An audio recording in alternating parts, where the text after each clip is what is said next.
Hey, I wanted to do an intro video for this third video about tiny homes that we're doing in a series of videos on this pocket community, this little tiny home community that we're developing. And I wanted to test out my stabilizer and my mic and also get input from the community on if you have any unique designs or really cool tiny homes that you've seen that we could implement into this project. We'd love to hear your comments and your feedback down below. So we're thinking about, we've got this mobile home park that right now is kind of defunct. The town, when we bought it, said that it was pretty much the end of its life, and it was kind of funny because when we were buying this park, it was a bankruptcy auction, and everyone we talked to at the town was like, "Oh, you can't use it as a park anymore. It's pretty much, it's defunct and it's at the end of its life. We're not going to approve anything in there." And so I know that other people that were going to bid on this mobile home park also were calling on this and asking the city, "Hey, can we use this just as part of their due diligence to be like, hey, is this zoned as a mobile home park, and can we continue to use it after the fact?" But I know when they all got that call and they heard that from the city, that they probably, a lot of them got disheartened and said, we're not going to go bid on this property. We don't want just the land. We want to actually operate it as a mobile home park. And the fact that this town was telling them that they couldn't probably squashed a lot of people's ambition to bid on it. And so I think we were the only people. Were we the only people to bid on that? I think we were. The bankruptcy auction, there was nobody else bidding on it, and it was actually our offer that triggered the court. And then actually the city was actually looking at buying it, and that told me a couple things. That told me that they thought it was a good deal. It was right at the end of this main street in their little town, and we knew that they couldn't really. You can't just take away the ability to operate a mobile home park.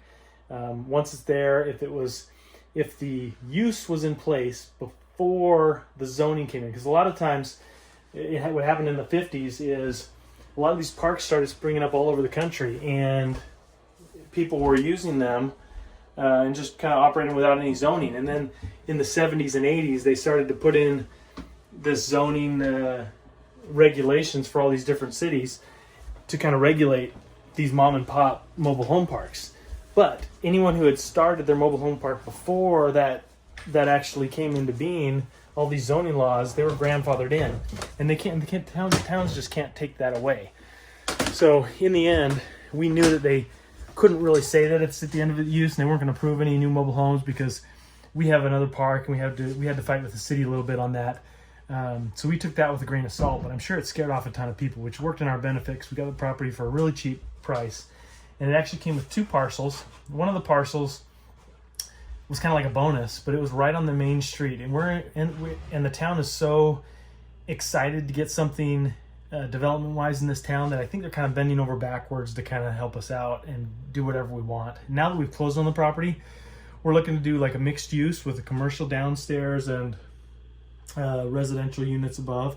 But as far as the park goes, we just talked to them the other day and we said, hey, we were thinking about doing a bunch of mobile homes and just bringing in a bunch of new manufactured homes into the park. But then we realized, as we started to call, I am a manufactured home dealer, and as I started to call up the dealers like Cavco and Champion and Clayton and all these different manufacturers, they're all like, we're booked up. We can't take any new orders for the next 6 months. And that was the story a year ago. So because affordable housing is such a crisis in this country, these manufacturers are all just slammed with orders. And as values have been going up, post 2008 collapse, now that the market's back and values are going up, there's no affordable housing anymore. So these manufactured home manufacturers are at capacity, and they're pumping out dozens of houses just one after another, and they won't even take orders right now because they can't even quote it because the value of lumber and stuff is going up, and so they just can't quote it. So long story short, you can't buy new mobile homes right now, and so we've decided, hey, why don't we just build some? We remodel houses every day, so why not just take these contractors that we're already using and just let's build some of these tiny homes. And I called the city and asked them, hey, would the town be open to allowing us to put in tiny homes instead of manufactured homes, and they were all about it. So we're going to put these on. We're thinking about putting these on slab foundations, and they'll be like somewhere between, I don't know. You think we'll do some of these? I think we'll do some of these smaller ones, and some bigger. So technically, I think a tiny home is under 400 square feet, and we're looking at doing anywhere up to 500 square feet, 600. Depends on which model we want to do, and some as small as this one, like 180 square feet, because this is going to be cheap, and they can still rent out for probably a good price. So pretty excited about doing all these little things, and I can get my creativity juices flowing, and just kind of build these things. I think it'll be really fun. I love designing houses, and I'm not really great at interior designing, so I might have to get some help with that, but I love the actual functionality and finding out where to put the bathrooms, and how far the kitchen needs to be away, and just getting it all to work and getting it on the lot. I love that aspect of real estate. So this is really cool. I'm really excited that this is feels so comfortable. Like, we go into our mobile home parks that we have in some of these cities, and they're living in these RVs that are just gross, and they're built in the 1960s and 70s. I mean, you look at this.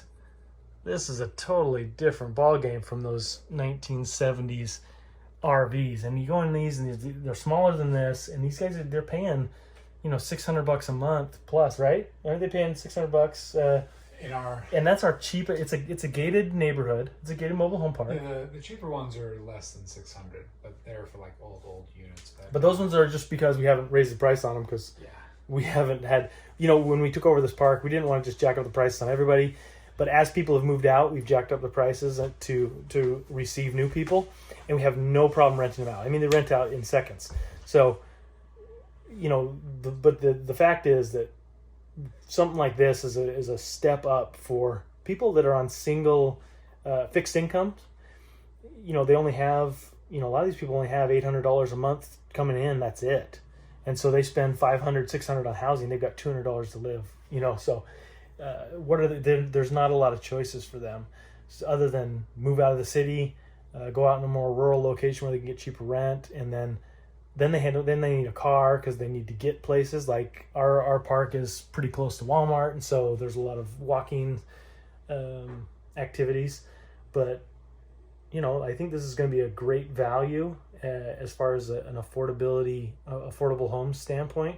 It's really neat to be a part of that, and we'll see. We'll see if it works. If the numbers can work, if we can build these for cheap enough and still make them aesthetic, so the town's going to be happy with it and the people are going to rent them. We could even sell these on lease options. We could sell them on owner finance, and then just do the lot rent in the park. So there's a lot of different ways we can go, but I'm just super jazzed up that I got here, and this is the smallest. I mean, this is probably one of the smaller tiny homes out there, and it's 180 square feet, and it just feels comfortable. I would live here. Like, this is nice. Like, if I didn't have a family of 4 boys, obviously I couldn't be in here with 4 boys. It would be, I could, but it would be very tight, and we'd probably want to strangle each other because we don't have any personal space. But I feel really comfortable. Shiloh and I are in here. He's down there doing his thing. He's trying to steal my bed. I'm going to claim this one. But yeah, we're feeling. I just feel this is exciting how big it feels, and I think it really comes down to these high ceilings. I think that just really kind of brings it all together. Yep. Agreed. So I'll show you the outside here when the morning comes and there's some light. But look at the details on these counters. This. My thought is, Shiloh, and I haven't talked to you about this, but my thought is on these tiny homes, I want to have 5 unique things in each house. So I'm thinking like this countertop. That's one unique thing that kind of sets it apart. In the bathroom walls, maybe just a pop out or a reading nook or just some little thing. Like when we do in our remodels, we like to have one unique thing in a house. And I think we do 5 cute little unique things. That kind of is a tipping point in my mind to be like, okay, at this point, this is really cool. I mean, I don't think this will be that much I don't think this is going to cost that much to build, honestly. I think we can do a little mini split system here. Oh, I thought this was a neat detail. Look at this. We've got little hinges here. You can open this up. This is where their breaker box is. Just kind of little small stuff like that to make it look nice. And I think it's going to go a long way with the future tenants/buyers.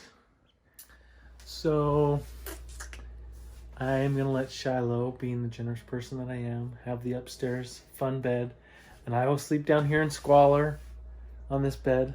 That's right. But the deal, That's where the peasants sleep.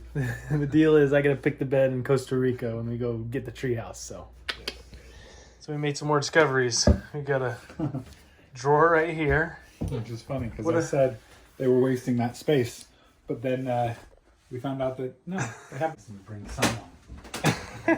Oh yeah, I wanted to check this. Shiloh, my idea. I don't know. I didn't tell you about this either. I've mentioned it before, but see how they got this little book here. You check in. It tells you all the things about it. I wanted to have a little tablet. You know, you can get these cheap little tablets for like nothing, $100, $200, and we'll just load it with a little PDF flip screen thing, and they can just go in and they can click on it, and it'll walk them through everything they need to know, and the checkout procedures and everything. And then when the maid comes in, this is another thing that I wanted to do. She'll have a little program on there. She'll click on it. You know, she'll just take a picture of things as she cleans them. She'll be like, okay, I've wiped down the counters. She'll take a picture of it. It'll upload it to the app, you know, and then she'll make the bed. She'll take a picture of the bed and it'll upload to the app. So from afar, from being an absentee owner, we can manage this and make sure everything's done. You know, the toilet's clean. She's going to lift up the lid. She's going to take a pic photo. And then she just go through a checklist. And once it's done, it'll be done. And then we'll know. We'll get every day we'll get a photo of all the things that she cleaned. And